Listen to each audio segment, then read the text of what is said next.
Assalamu alaikum, grade 9 student, mathematics 4024. Welcome to Maths Guru. I hope you all are fine. I am fine too, Alhamdulillah. Grade 9 students, this is the video which you were waiting for, and I hope that you will watch this video before starting the preparation for your second assessment. इंशाल्लाह Tuesday को आपका maths का second assessment है, ठीक है।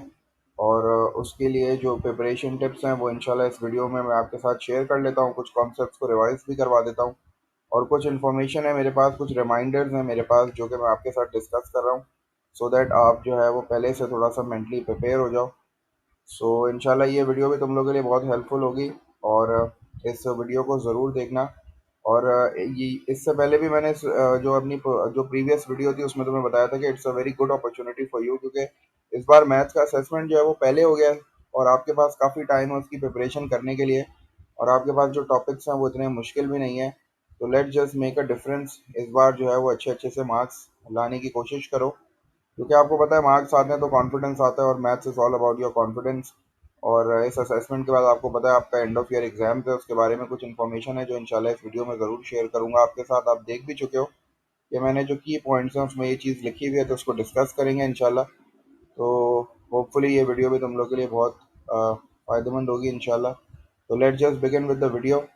पहले reminders की बात कर लेते हैं, ठीक है। As you know that we have started the linear inequality हमने स्टार्ट कर दी है और ऑलमोस्ट वो हम लोग फिनिश भी कर चुके हैं। और मैंने उसका एक असाइनमेंट भी तुम लोग को दिया था और वो मैंने तुम लोग को बोला था कि असाइनमेंट जो है वो स्प्रिंग ब्रेक के बाद तुम लोग को जो है वो सबमिट करना है, लेकिन असेसमेंट की डेट आ गई थी, असेसमेंट का सिलेबस आ गया था, तो मैंने जो है उसकी एक्सटेंशन कर दी डेडलाइन की। तो अब इंशाल्लाह ट्यूसडे तक जो है ना तुम्हें वो इनइक्वालिटी वाला जो असाइनमेंट है, मैंने असाइनमेंट पूरा क्लास में डिटेल में समझाया था कि असाइनमेंट के दो पार्ट्स हैं, एक कुछ क्वेश्चंस है और एक वर्कशीट है। तो वो आपको लाजमी करना है ट्यूसडे तक, उसको ट्यूसडे तक फिनिश कर दो, क्योंकि हमने क्लास में भी अब इनइक्वालिटी डिस्कस कर लिया है। तो होपफुली अब आपको चीज़ें थोड़ी सी समझ में आने लग जाएंगी। तो जब आप उन वीडियोज़ को देखोगे, उन क्वेश्चंस को सॉल्व करोगे, तो आपका और कॉन्सेप्ट थोड़ा सा क्लियर हो जाएगा। अभी आपके पास टाइम है, आपके पास 3 दिन है, मंडे आपको पता है छुट्टी है, तो आप जो है वो असेसमेंट की प्रिपरेशन के साथ साथ अपने इस असाइनमेंट को भी कंप्लीट कर लो। तो लाजमी ट्यूसडे तक असाइनमेंट सबमिट करना, ठीक है। क्योंकि मैंने आपको बताया दैट असाइनमेंट हैज़ 20 मार्क्स और हमें जो है वो मार्क्स अपलोड करने होते हैं आपके, तो वो वहाँ आपको हेल्पफुल होगा इंशाल्लाह। सेकंड थिंग, मैंने आपसे रिक्वेस्ट की थी कि अगर आपका असाइनमेंट हो गया और आपने सबमिट कर दिया तो मुझे गूगल क्लासरूम पे नोटिफाई कर दो। मुझे जो है वो गूगल क्लासरूम पे जो मैंने पोस्ट आपको बताई थी, मेन पोस्ट जो है हमारी, उसमें वहाँ लिख दो कि I have submitted my assignment, इस तरह का एक स्टेटमेंट लिख दो। तो मुझे पता चल जाएगा कि आपने असाइनमेंट सबमिट करा दिया, क्योंकि कुछ बच्चों की हार्ड कॉपी में मेरे पास असाइनमेंट आ गए और कुछ ने जो है वो अपने रजिस्टर्स में किया हुआ है, तो वो मेरे पास नहीं है डाटा। तो अगर आप वहाँ लिख दोगे तो मेरे पास डाटा आ जाएगा इंशाल्लाह, मैं चेक कर दूंगा। अभी मैंने फ़िलहाल असाइनमेंट चेक नहीं किए हैं, इंशाल्लाह मैं चेक करके आपको रिटर्न कर दूंगा।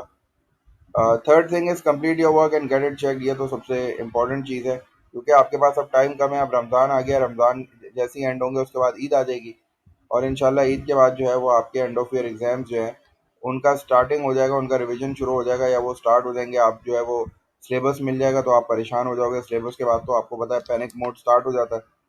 तो इसीलिए जो है ना ये बस अब यही टाइम है कि आपको जो है थोड़ा सा जो है वो एक्स्ट्रा विजिलेंट होना है, अपनी कॉपीज़ का ख्याल रखना है, अपना काम कंप्लीट करना है और अपने टीचर्स से जो है वो चेकिंग करवाओ। Last thing is and of year syllabus के बारे में मैंने तुम लोग को थोड़ा सा गाइड करना था कि एंड ऑफ ईयर का जो सिलेबस है वो इंशाल्लाह तुम लोग को अभी तो नहीं मिलेगा। अभी तुम लोग यही कह रहे हो कि सर असेसमेंट तो होने दें, आप एंड ऑफ ईयर का सिलेबस बता रहे हैं। तो मैं पहले से इसलिए बता रहा हूँ ताकि थोड़ा सा मेंटली प्रिपेयर हो जाओ। एंड ऑफ ईयर का जो सिलेबस होगा, जो इंशाल्लाह मई में तुम्हारे जो पेपर्स हैं उसमें टर्म 1 प्लस टर्म 2 के जितने टॉपिक्स हैं वो सारे के सारे टॉपिक्स जो है वो इंक्लूडेड होंगे। तो इसको थोड़ा सा अपने माइंड में रखना कि मोर देन 8 to 9 टॉपिक्स कुछ वहाँ होंगे। तो आप याद रखो फर्स्ट टर्म में हमने कौन कौन से टॉपिक्स किए थे और ये सेकंड टर्म में हम जो टॉपिक्स इंशाल्लाह, नेक्स्ट टॉपिक हमारा मेट्रिसेस है और उसके बाद फिर हमें मेंसुरेशन करना है। तो दो टॉपिक्स तुम लोग के और हैं, तो वो फिर आइडिया कर लेना खुद ही कि टर्म 1 और टर्म 2 के कौन कौन से टॉपिक्स हैं, ताकि अपनी प्रिपरेशन जो है वो स्टार्ट कर लो। तो मैं तुम लोग को यही बोलूँगा कि अभी जो चीज़ें कर रहे हो ना ये इतनी अच्छी तरीके से करो कि तुम्हारी ये प्रिपरेशन पहले से ही जो है वो एंड ऑफ ईयर एग्जामिनेशन की स्टार्ट हो जाए। मे बी पॉसिबल 16 मई से स्टार्ट हो रहे हैं ना, तो ये एक रफ सी डेट है। तो अब जहाँ तक मुझे इन्फॉर्मेशन मिली है यही मिली है कि मई 16 से जो है वो तुम्हारे एंड ऑफ ईयर एग्जामिनेशन जो है वो स्टार्ट हो जाएंगे इंशाल्लाह। तो अब ये देखो रमज़ान एंड होगा, उसके बाद ईद आएगी, ईद की छुट्टियाँ ख़त्म होंगी और उसके बाद तुम्हारे एग्जामिनेशन जो है वो स्टार्ट हो जाएंगे। तो पहले से जो है वो अपनी तैयारी जो है वो स्टार्ट कर देना। असेसमेंट तो आ ही गए, तो असेसमेंट बेसिकली तुम्हारी प्रिपरेशन ही है, तो इसको ही अच्छी तरीके से कर लो तो तुम्हारे एंड ऑफ ईयर एग्जामिनेशन की प्रिपरेशन स्टार्ट हो जाएगी। तो that was all about the reminders. ये सारे रिमाइंडर्स थे जो कि तुम लोगों के साथ शेयर करने थे। Let just begin with the important topics. Assessment के बारे में इंफॉर्मेशन जो है वो सबसे पहले तो यही है कि 20 मार्क्स का तुम्हारा असेसमेंट है। ये सेकंड असेसमेंट 40 मिनट्स का है। कैलकुलेटर इज अलाउड क्योंकि इसमें ट्रिग्नोमेट्री है, तो कैलकुलेटर इसमें बिल्कुल अलाउ होगा। तो don't forget to bring your calculator, अपने साथ कैलकुलेटर लाजमी लेके आना ट्यूसडे को। इंपॉर्टेंट क्वेश्चंस जो हैं वो इंपॉर्टेंट क्वेश्चंस मैं तुम्हें इस तरह बता दूं कि जो फर्स्ट क्वेश्चन तुम्हारा होगा वो एंगल ऑफ एलिवेशन और डिप्रेशन का होगा। ठीक है। एंगल ऑफ एलिवेशन और डिप्रेशन की बेसिकली वर्ड प्रॉब्लम होती है, और एंगल ऑफ एलिवेशन और डिप्रेशन के हमने दो क्वेश्चंस जो हैं वो डाले। एक क्वेश्चन जो है वो विदाउट फिगर है, जिसमें तुम्हें फिगर बनानी पड़ेगी। तो अब जब फिगर बनानी पड़ेगी तो इसका मतलब है कि एलिवेशन और डिप्रेशन का कॉन्सेप्ट जो है वो क्रिस्टल क्लियर होना चाहिए कि एलिवेशन कहाँ बनता है, डिप्रेशन कहाँ बनता है।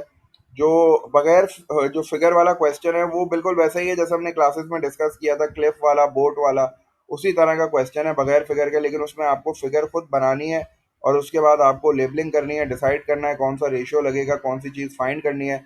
उसके बाद उसको सॉल्व करके जो है वो अननोन फाइंड आउट करना है। तो एंगल ऑफ एलिवेशन और डिप्रेशन के दो क्वेश्चंस हैं, एक विदाउट फिगर है और एक जो है वो विद फिगर वाला क्वेश्चन है। विद फिगर वाला जो क्वेश्चन है वो भी हमने क्लासेस में बड़ा डिस्कस किया है। उसकी हिंट में तो मैं ऐसे दे सकता हूँ कि भाई दो ट्राइंगल्स हैं, एक छोटा ट्राइंगल बन रहा है और उसी के अंदर एक बड़ा ट्राइंगल बन रहा है, दो एंगल्स दिए हुए एलिवेशन वाले। तो इस तरह की जो हमने क्वेश्चंस किए थे ना वो बड़े इंपॉर्टेंट है। तो बस इतना याद रखो कि ये एंगल ऑफ एलिवेशन और डिप्रेशन जो है ना, ये कम से कम 8 to 9 मार्क्स का जो है ना ये आपके असेसमेंट में है। तो एलिवेशन और डिप्रेशन का विदाउट फिगर वाला क्वेश्चन भी है और विद फिगर वाला क्वेश्चन भी है। तो आपको एलिवेशन और डिप्रेशन अच्छी तरीके से जो है वो प्रैक्टिस करनी है, क्योंकि समझ लो 50% मार्क्स जो है वो एंगल ऑफ एलिवेशन और डिप्रेशन के हैं। अच्छा, उसके बाद मे बी पॉसिबल कि वो आपको एक सिंपल बेसिक ट्रिग्नोमेट्री का क्वेश्चन भी दे सकता है। सिंपल बेसिक ट्रिग्नोमेट्री का मतलब है कि आपको एक ट्राइंगल बना के दे दिया। जब मैं बेसिक ट्रिग्नोमेट्री बोल रहा हूँ तो इसका मतलब है कि ट्राइंगल राइट एंगल ट्राइंगल होगा। तो राइट एंगल ट्राइंगल उसने आपको बना के दे दिया, एक एंगल दे दिया, एक साइड पूछ ली उसने, एक साइड आपको दे दी और एक साइड आपसे उसने आपसे पूछ ली। तो ट्रिग्नोमेट्रिक रेशियो यूज करके आप वो मिसिंग साइड निकाल सकते हो। तो इसमें जो है ना सिंपल ट्राइंगल आएगा, इतना कॉम्प्लेक्स ट्राइंगल नहीं आएगा क्योंकि इसके इतने ज़्यादा मार्क्स होंगे नहीं। तो एंगल ऑफ एलिवेशन और डिप्रेशन और ये बेसिक ट्रिग्नोमेट्री का जो है ना, ये समझ लो 10 to 11 मार्क्स का जो है ना वो आपके असेसमेंट में पार्ट है। एलिवेशन और डिप्रेशन का दोबारा बता दूं, एक क्वेश्चन जो है वो विदाउट फिगर है और एक क्वेश्चन जो है वो विद फिगर है। तो अच्छी तरीके से इसकी प्रैक्टिस कर लेना। उसके बाद कॉन्ग्रेंस टेस्ट मैंने लिखा है, second topic important congruence test मैंने लिखा है। सिमिलैरिटी के टेस्ट जो है वो नहीं पूछे जाते, ज़्यादातर कांग्रेस के टेस्ट पूछे जाते हैं। तो कांग्रेस के टेस्ट की जो फुल स्टोरी होती है, जो प्रूफ करने के लिए आपको सारी चीज़ें लिखनी पड़ती हैं, तो वो आपको बिल्कुल जो है वो फॉर्मेट आना चाहिए। क्योंकि कांग्रेस टेस्ट का हमने एक क्वेश्चन डाला है जिसमें आपको दो ट्राइंगल्स मिलेंगे और आपको प्रूफ करना होगा कि वो दो ट्राइंगल्स जो है वो कॉन्ग्रेंट हैं कि नहीं है। तो इसके लिए आपको टेस्ट जो है वो अच्छी तरीके से समझ में आने चाहिए और पूरा फॉर्मेट आपको आना चाहिए कि वो फॉर्मेट लिखते कैसे हैं।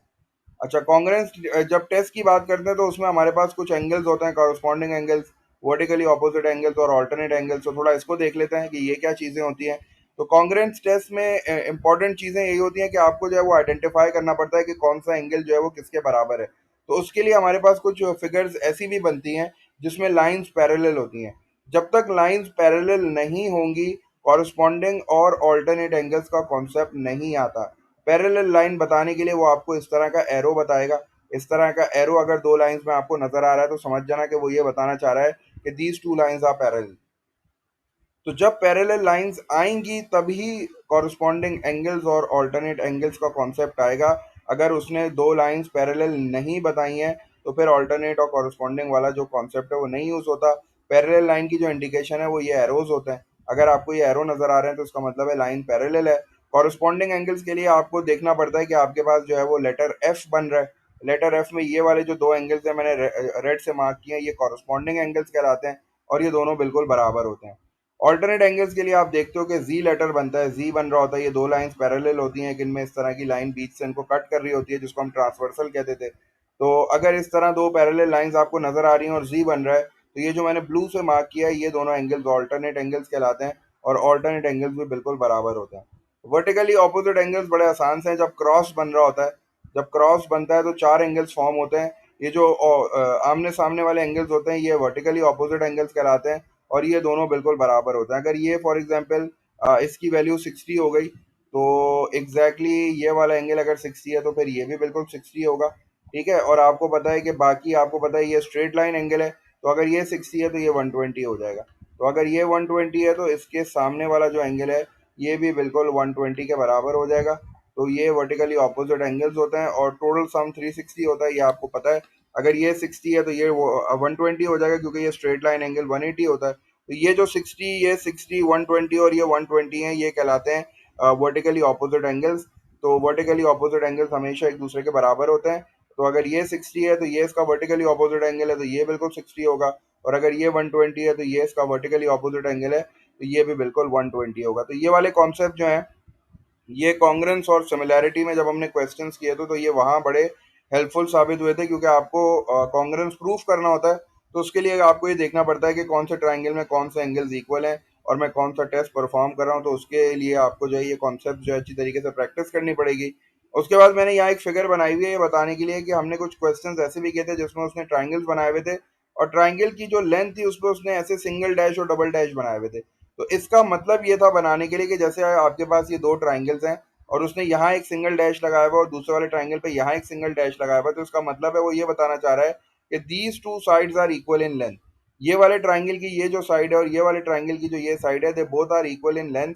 लेंथ इनकी कितनी है वो हमें नहीं बताई उसने, लेकिन उसने ये जरूर बता दिया कि ये दोनों की लेंथ बराबर है। सिमिलरली ये वाली जो साइड है जिसपे डबल टिक है और ये वाली जो साइड है जिसपे डबल टिक है, तो ये भी बिल्कुल दोनों बराबर हैं, क्योंकि इस पे डबल डबल टिक है। तो ये जो डबल टिक और सिंगल टिक है ना, ये बेसिकली वो ये बताने की कोशिश करता है कि इन दोनों ट्राइंगल्स में ये वाली जो साइड्स हैं इनकी लेंथ जो है वो बिल्कुल बराबर है। और इंक्लूडेड एंगल का हमने कॉन्सेप्ट देखा था। इंक्लूडेड एंगल वो वाला एंगल होता है जो दो गिवन साइड्स के बीच में बन रहा होता है। गिवन साइड्स का मतलब है वो साइड जिनकी इंफॉर्मेशन वो आपको दे रहा है क्वेश्चन में, वो आपको उसकी वैल्यूज भी दे सकता है, वो आपको इस तरह सिंगल डैश और डबल डैश भी लगा के दे सकता है। तो जो दो गिवन साइड्स जिनकी इंफॉर्मेशन क्वेश्चन में गिवन है उनके बीच का जो एंगल होता है वो इंक्लूडेड एंगल कहलाता है। तो इंक्लूडेड एंगल का कॉन्सेप्ट भी जो है वो हमारे पास कॉन्ग्रेंस और सिमिलैरिटी दोनों में यूज हुआ था। तो कॉन्ग्रेंस के टेस्ट की तुम अच्छी तरीके से प्रैक्टिस करोगे। सिमिलैरिटी का कॉन्सेप्ट है उसको यूज करके आप मिसिंग साइड्स निकालते हो। सिमिलैरिटी कॉन्सेप्ट का मतलब है ratio of the corresponding sides. ठीक है, ये जो ratio of the corresponding sides है उनको यूज करके हम जो मिसिंग साइड निकालते थे, एक्स और वाई की वैल्यूज निकालते थे। हमने इसके कुछ क्वेश्चंस कॉपी में भी किए हैं जिसमें हमने देखा था पिरामिड बन रहा था एक, तो पिरामिड में सामने दो ट्राइंगल्स है और उसके साइड पे दो ट्राइंगल्स है। तो उस तरह का क्वेश्चन जो है ना उसकी अच्छी तरीके से प्रैक्टिस करना, क्योंकि उसमें एक्स और वाई की वैल्यू फाइंड आउट करनी थी, तो वो बिल्कुल हम दे सकते हैं। और वो वही आपके कैम्ब्रिज के पेपर में भी आता है ज़्यादातर। तो सिमिलैरिटी कॉन्सेप्ट का मतलब है ratios of the corresponding sides are equal, जिसमें हम क्रॉस मल्टीप्लाई करके एक्स और वाई की वो निकालते थे वैल्यूज। तो उसका भी क्वेश्चन जो है वो बड़ा इंपॉर्टेंट है। तो आपके पास एलिवेशन डिप्रेशन आ गया। एलिवेशन डिप्रेशन के क्वेश्चंस बड़े इंपॉर्टेंट है। एलिवेशन का भी आ सकता है, डिप्रेशन का भी आ सकता है। एक क्वेश्चन विदाउट फिगर है, एक क्वेश्चन विद फिगर है। उसके बाद कॉन्ग्रेंस टेस्ट है आपके पास। कॉन्ग्रेंस टेस्ट आपको प्रूफ करना है। कॉन्ग्रेंस टेस्ट में ये जो सारी चीजें होती हैं इनको अच्छी तरीके से देख लेना है, जो एंगल्स होते हैं। इसके अलावा बेसिक ट्रिग्नोमेट्री का एक क्वेश्चन आ सकता है बिल्कुल, जिसमें सिंपल सा आपको ट्राइंगल दे दिया राइट एंगल और आपसे बोला कि मिसिंग एंगल और मिसिंग साइड्स वगैरह फाइंड करो। सिंपल ट्राइंगल आएगा, इतना कॉम्प्लेक्स ट्राइंगल नहीं आएगा। उसके बाद जो है वो सिमिलैरिटी कॉन्सेप्ट मैंने बता दिया, मतलब ratios of the corresponding sides are equal. इस ratio of the corresponding sides are equal वाले कॉन्सेप्ट को यूज करके आपको मिसिंग साइड्स फाइंड करनी है, एक्स और वाई की वैल्यू फाइंड आउट करनी है। तो ये भी बड़ा इंपॉर्टेंट क्वेश्चन है, ये भी बड़ा इंपॉर्टेंट कॉन्सेप्ट है जिसकी तुम्हें प्रैक्टिस करनी है। एक बार एलिवेशन डिप्रेशन देख लेते हैं। एलिवेशन मैंने आपको बताया था कि एलिवेशन जो है वो किसी नीचे की जगह से खड़े होके अगर आप ऊपर की तरफ देखते हो तो जो हॉरिजॉन्टल लाइन और लाइन ऑफ साइट के दरमियान जो एंगल बनता है, जैसे यहाँ वाई बना हुआ है, इसको कहते हैं एंगल ऑफ एलिवेशन। और बिल्कुल इसी का उल्टा कि अगर आप ऊपर की जगह पे खड़े होके नीचे की किसी चीज को देख रहे हो, तो हॉरिजॉन्टल लाइन और लाइन ऑफ साइट के दरमियान जो एंगल बन रहा है जिसको हम एक्स कह रहे हैं, ये हमारा एंगल ऑफ डिप्रेशन होता है। हम एंगल ऑफ डिप्रेशन को मार्क करके अपनी आसानी के लिए, for the sake of our calculations, अपनी कैलकुलेशंस को आसान बनाने के लिए हम according to the concept of alternate angle इस एक्स को नीचे उतार लेते हैं बेस पे, ताकि हमें कैलकुलेशंस करने में आसानी हो जाए। वरना जो डिप्रेशन का एंगल है वो हमेशा ऊपर ही बनता है, एलिवेशन का एंगल हमेशा नीचे ही बनता है। लेकिन हमने ये देखा था कि अपनी आसानी के लिए हम क्या करते थे, डिप्रेशन के जो एंगल है उसको ऊपर मार्क करते थे इस तरह। ये लाइन ऑफ साइट हो गई मेरी, ये हॉरिजॉन्टल लाइन हो गई, तो ये मेरा एंगल ऑफ डिप्रेशन हो गया। और फिर मैं क्या करता था, अपनी कैलकुलेशन की आसानी के लिए मैं क्या करता था, इस एंगल ऑफ डिप्रेशन को नीचे उतार लेता था। फॉर एग्जांपल उसने मुझे क्वेश्चन में दिया हुआ है एओडी, मतलब एंगल ऑफ डिप्रेशन जो है, और उसने मुझे 33 डिग्रीज दिया हुआ है। तो मैं क्या करता था, पहले इसको बनाता था ऊपर 33 डिग्रीज को, और फिर मैं कहता था कि सिंस ये ऑल्टरनेट एंगल्स हैं, तो इसका मतलब है कि अगर ये 33 है तो ये भी बिल्कुल 33 होगी। और फिर मैं अपनी कैलकुलेशन करता था। फॉर एग्जांपल मुझे ये फाइंड आउट करना है, तो मैं जो है वो अपना ट्रिग्नोमेट्रिक रेशियो यूज करके ये लेंथ फाइंड आउट कर लेता था। लेकिन ये चीज़ याद रखना कि डिप्रेशन का जो एंगल है वो हमेशा ऊपर ही बनता है। इसको मैं नीचे से अपनी कैलकुलेशन की आसानी के लिए उतारता हूँ, और एलिवेशन तो नीचे ही बनता है, तो एलिवेशन को मैं नीचे ही रहने देता हूँ, उसको ऊपर लाने की मुझे कोई ज़रूरत नहीं है। तो एलिवेशन डिप्रेशन का कॉन्सेप्ट जो है उसको अच्छी तरीके से प्रैक्टिस करना। There are lots of videos on the channel, मैंने पूरा प्लेलिस्ट तुम लोग के साथ शेयर किया हुआ है। उसमें काफ़ी सारे क्वेश्चंस हैं, पास पेपर के भी क्वेश्चंस हैं। पास पेपर से भी इसकी अच्छी तरीके से प्रैक्टिस करो, अगर पास पेपर में मिल जाते हैं। पास पेपर में बड़ा मुश्किल है क्योंकि ये बड़ा बेसिक सा जो टॉपिक है, तो इसको जो है ना ज़्यादातर कॉन्सेप्ट बनाने के लिए जो है वो हम लोग पढ़ाते हैं, ताकि आगे जो है वो फर्दर ट्रिग्नोमेट्री में तुम लोग को मुश्किल ना हो। तो इसके क्वेश्चंस इतने ज़्यादा तुम्हें मिलेंगे नहीं। कुछ क्वेश्चंस तो मैंने चैनल पे सॉल्व करके डाले हुए हैं, तो वो तुम ज़रूर प्रैक्टिस कर लेना। और इसके अलावा तुम इंटरनेट से बिल्कुल क्वेश्चंस ढूंढ सकते हो, वर्कशीट्स तुम्हें मिल जाएंगी। एलिवेशन डिप्रेशन के प्रैक्टिस क्वेश्चंस तुम्हें नेट पे बहुत मिल जाएंगे, तुम्हारी बुक में बहुत है, पास पेपर्स में बहुत है। तो मटेरियल बहुत है तुम लोग के पास, प्रैक्टिस करने के लिए टाइम तुम लोग के पास बहुत है। बस ये है कि थोड़ी सी मेहनत करो, और ये मौके को जो है वो गंवाना नहीं बिल्कुल। इसके अलावा अगर तुमने कोई कन्फ्यूजन हो, कोई क्वेश्चन हो, तो लाजमी फिर मुझसे पूछ लेना। और ये जो इन्फॉर्मेशन थी ये मैं जो तुम्हें देनी थी असेसमेंट से रिलेटेड, कि कितने क्वेश्चंस हैं, कौन कौन से टॉपिक के हैं, कौन कौन से इंपॉर्टेंट कॉन्सेप्ट्स हैं जो कि पूछे जाएंगे।